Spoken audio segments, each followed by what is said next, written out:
merangkumi kegunaan harian seperti beg tangan,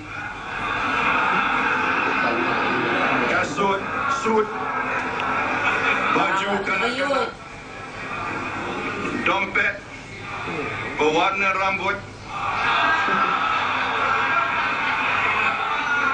bola golf, barang kemas tiruan, bedak telco, lampu, shampoo, langsir, alas meja, selimut, cadar, kemeja, baju tidur, pakaian dan pakaian malam, seluar dan seluar dalam,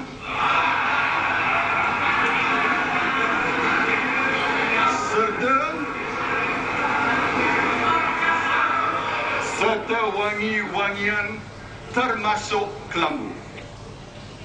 Usaha turut dipergiatkan bagi menarik lebih ramai pelancong dengan menyediakan pakej pelancongan yang inovatif dengan 4 inisiatif yang dirancang.